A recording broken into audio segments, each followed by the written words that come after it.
Assalamualaikum warahmatullahi wabarakatuh. Selamat pagi teman-teman dan Bapak Andri sebagai selaku dosen Geofisika, Eksplorasi Mineral dan Air Tanah. Kami dari kelompok 5 akan mempresentasikan laporan dengan judul Interpretasi Data Anomali Magnetik di Daerah Wakal, Maluku Tengah. Sebelumnya, perkenalkan anggota kelompok kami yaitu Ferdi, Mulyadi, Sherly, dan saya sendiri Deslandu sebagai moderator di presentasi kali ini. Untuk latar belakang, kondisi batuan permukaan perlu diketahui untuk mendukung eksplorasi sumber daya dan perencanaan pembangunan wilayah. Daerah Wakal, Kabupaten Maluku Tengah, memiliki morfologi dari dataran hingga perbukitan, pertumbuhan penduduk yang terus meningkat. Dari BPJS Maluku Tengah tahun 2021, sehingga diperlukan informasi geologi yang jelas untuk mengurangi resiko geologi. Namun, data mengenai susunan litologi bawah permukaan di wilayah ini masih sangat terbatas. Metode geomagnet dapat digunakan untuk mengidentifikasi perbedaan sifat kemagnetan batuan melalui anomali medan magnet. Dari Lutfi tahun 2017, dari pada tahun 2019. Oleh karena itu, penelitian ini bertujuan untuk menginterpretasikan sebaran material bawah permukaan di daerah Wakal berdasarkan data anomali. Nah, dari tujuannya, adapun tujuan dari penelitian ini adalah menginterpretasikan material atau batuan bawah permukaan berdasarkan nilai medan magnet. Yang kedua, mengetahui sebaran anomali magnetik di daerah penelitian, yaitu di Wakal Maluku Tengah. Yang ketiga, menentukan jenis litologi penyusunan bawah permukaan. Selanjutnya akan dibacakan oleh rekan saya. Nah, selanjutnya adalah teori dan metode yang digunakan pada metode magnetik. Metode magnetik sendiri adalah metode yang memanfaatkan sifat kemagnetan batuan, yang dimana parameter yang dicari adalah susceptibilitas atau dapat disebut juga dalam melambangkan dengan K. Susceptibilitas sendiri adalah tingkat kemudahan suatu material untuk termagnetisasi oleh medan magnet luar. Kontras nilai K antar batuan inilah yang memungkinkan metode magnetik mendeteksi struktur geologi di bawah permukaan. Selanjutnya, pada metode magnetik sendiri itu dilakukan dua koreksi untuk mendapatkan nilai anomali yang sebenarnya. Yang dimana yang pertama adalah koreksi harian. Koreksi harian adalah koreksi yang diterapkan untuk menghilangkan efek medan magnetik yang berasal dari luar bumi. Yang dimana rumusnya adalah TVH itu sama dengan H base dikurang dengan H base awal. Lalu yang kedua adalah koreksi IGRF. Koreksi IGRF merupakan koreksi yang diterapkan untuk menghilangkan pengaruh medan magnet utama dari bumi. Yang dimana rumusnya adalah delta H sama dengan HT plus minus delta H harian dikurang dengan HM. Nah, untuk koreksi IGRF sendiri itu dapat dilakukan pada software atau web yang ada di internet secara yang mudahnya. Nah, setelah dilakukannya koreksi harian maupun koreksi IGRF, selanjutnya dapat diperoleh nilai anomali magnetik total yang dapat dirumuskan dalam delta T sama dengan T observasi dikurang dengan T IGRF dikurang dengan TVH dan plus minus dari TDC. TDC sendiri adalah koreksi yang dilakukan dari alat yang digunakan atau dapat disebut juga dengan koreksi drift dari alat yang digunakan. Nah, selanjutnya adalah pembagian jenis litologi dan klasifikasinya dalam susceptibilitas. Yang pertama adalah batuan sedimen. Batuan sedimen memiliki susceptibilitas yang rendah, di mana karakteristiknya memberikan respon anomali negatif atau mendekati nol. Ya, asal materialnya berasal dari endapan material di bawah permukaan. Selanjutnya adalah jenis litologi batuan metamorf. Nah, batuan metamorf memiliki susceptibilitas yang sedang atau bervariasi antara rendah dan sedang, bergantung pada derajat malihan dan mineral bawaannya. Asalnya berasal dari transformasi batuan akibat tekanan ataupun suhu. Yang ketiga dan keempat adalah batuan beku, yang dimana yang ketiga adalah batuan andesit, yang memiliki susceptibilitas yang tinggi menghasilkan anomali positif yang signifikan. Asal material dari batuan beku vulkanik menengah. Yang keempat adalah batuan basal atau litologi basal yang memiliki suseptibilitas yang sangat tinggi. Sumber anomali positif terkuat yang mendekati 900 nanotesla. Asal materialnya berasal dari batuan beku ekstrusif kaya mineral seperti besi dan magnesium. Nah, Selanjutnya adalah diagram alir dari penelitian. Dimulai dari pertama tuh terus lanjut ke studi pustaka. Studi pustaka bisa diambil dari penelitian sebelumnya, bisa diambil dari jurnal, bisa diambil dari buku. Gunanya untuk penelitian kita itu berdasarkan dengan teori yang relevan. Selanjutnya adalah pengolahan data server MACPIC M2G 2DC. Nah, selanjutnya adalah masuk ke pemodelan 2D, yaitu kita bisa melihat data yang sudah diolah menggunakan 2 dimensi. Terus di bagian di bawah pemodelan 2D itu ada kita bisa kondisional atau validasi. Ada no dan juga yes. Apabila pemodelan 2D kita itu sudah sesuai dengan teori, sudah sesuai dengan interpretasi, sudah sesuai dengan data di lapangan, tidak perlu dikoreksi lagi, maka kita lakukan yes sehingga bisa diinterpretasi.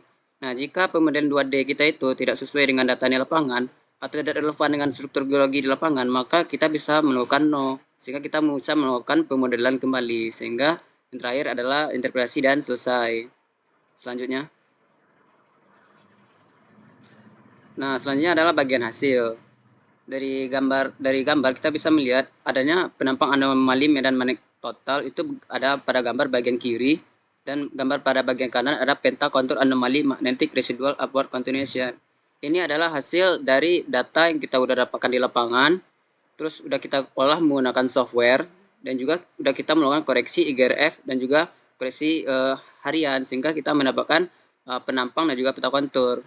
Nah, untuk penjelasan dari itu sendiri adalah pertama itu adalah gambar bagian kanan, yaitu gambar penampang anomali medan magnetik total. Nah, bisa lihat di daerah penelitian itu ada magnetik total dari minus 1000 sampai 900 nanotesla. Jadi di daerah penelitian ini magnetik totalnya itu ada sekitar minus 1000 nanotesla sampai 900 nanotesla. Bisa kita lihat pada gambar ini, itu lebih didominasi oleh warna hijau muda dan juga ke warna orange. Artinya daerah ini lebih didominasi oleh magnetik yang tinggi. Nah, dari satuannya kita bisa lihat nanotesla, berarti ada dari rentang minus 1000 sampai 900. Kita juga bisa melihat bahwa adanya nilai magnetik total yang bersifat negatif dan juga positif. Artinya apa? Artinya dalam rentang 0 sampai minus 1000, yang mana itu magnet totalnya dari warna hijau tua sampai warna ungu, itu nilainya rendah atau nilainya negatif. Sedangkan di warna hijau muda sampai warna orange, itu nilai magnetik totalnya itu positif dari 0 sampai 900. Artinya nilai magnetik totalnya itu besar. Nah, perbedaan anomali yang bisa kita lihat pada gambar ini itu bisa diakibatkan oleh adanya keberadaan litologi batuan yang berbeda dan juga adanya keberadaan mineral, sehingga kita bisa melihat anomali yang ada pada gambar ini. Nah, karena adanya perbedaan anomali, sehingga nanti diinterpretasi kita bisa mempresentasikannya. Nah, untuk menentukan di sini batuan apa dan bagaimana caranya, itu balik lagi daerah wakal ini tuh dia termasuk formasi batuan apa. Nah, setelah kita baca dari penelitian atau jurnal sebelumnya, itu formasi di daerah wakalnya adalah formasi batu gamping koral dan juga formasi gunung api Ambon, sehingga kita bisa interpretasikan struktur bawah permukaannya sesuai dengan formasi ini, sesuai juga dengan nilai suseptibilitasnya. Nah, pada bagian gambar sebelah kanan, kita bisa melihat itu adalah gambar peta kontur anomali magnetic residual upward continuation. Sesuai namanya, upward continuation itu adalah pengangkatan ke atas. Jadi kita menambah ketinggian dari gambar yang sebelumnya tadi itu di 100 meter. Sehingga pada gambar kita bisa melihat bahwa gambarnya itu terlihat lebih smooth karena kita mengambil gambar ini dari ketinggian ditambah 100 meter.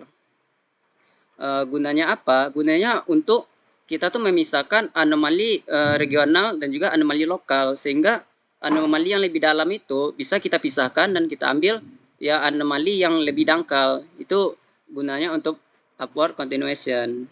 Selanjutnya,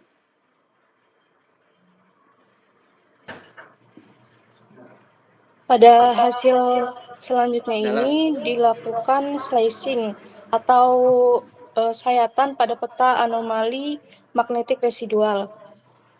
Jika dilihat pada gambar ini, sayatan itu dibuat dari arah barat laut sampai ke tenggara atau dari titik A sampai titik A aksen. Tujuannya dilakukan slicing ini yaitu untuk melihat perubahan nilai anomali magnetik agar lebih jelas dalam bentuk penampang, sehingga tidak hanya melihat distribusi dari tampilan peta atas saja gitu. Melalui sayatan ini juga kita dapat mengetahui bagian mana yang mempunyai anomali tinggi dan bagian mana yang memiliki anomali rendah sepanjang lintasan yang dilakukan slicing tersebut. Nah, dari hasil slicing tersebut, kemudian digunakan sebagai dasar dalam proses pemodelan 2D menggunakan software untuk kita menginterpretasikan kondisi bawah permukaannya. Seperti pada hasil yang di sebelah kanan, hasil pemodelan 2 dimensinya. Pada lapisan bawah permukaan hingga kedalaman dilakukan yaitu sekitar 2.500 meter. Tersusun atas beberapa jenis batuan yang berbeda-beda. Perbedaan ini juga ditentukan berdasarkan nilai suseptibilitas magnetik yang diperoleh dari hasil interpretasi. Selanjutnya, next.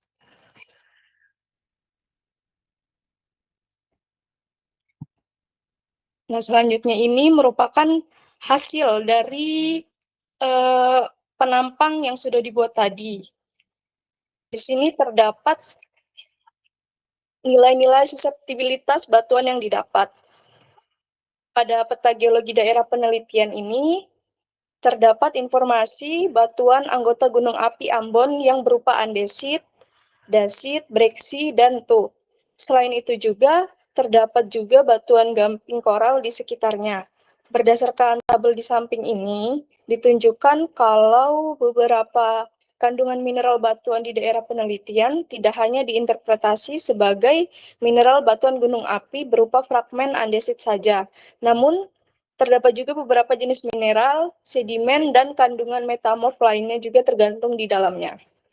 Next, selanjutnya. Oke, untuk kesimpulan, kami mendapatkan 3 kesimpulan. Pertama, terdapat sebaran anomali magnetik di daerah penelitian yang dimana kontras anomali magnetik menunjukkan anomali tinggi pada rentan 0 nanometer, nanotesla hingga 900 nanotesla, dan anomali magnetik rendah terlihat pada rentang minus 1000 nanotesla hingga 0 nanotesla. Yang kedua, berdasarkan sayatan yang dilakukan pada lintasan A sampai A aksen, di area penelitian terdapat adanya kandungan mineral atau batuan bawah permukaan yang terdiri atas metamorfik, sedimentari, basalt, dan andesit yang tersebar berasosiasi dengan mineral lainnya. Yang ketiga, dikarenakan area penelitian yang tidak terlalu luas sehingga hanya mampu diperoleh beberapa titik pengukuran sehingga mampu diinterpretasikan beberapa lapisan batuan.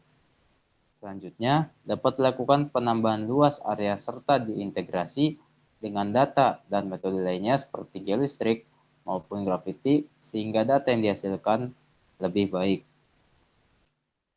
Oke, demikian dari presentasi yang kami sampaikan. Mohon maaf apabila ada salah kata atau kekurangan. Terima kasih atas perhatian semuanya. Wassalamualaikum warahmatullahi wabarakatuh.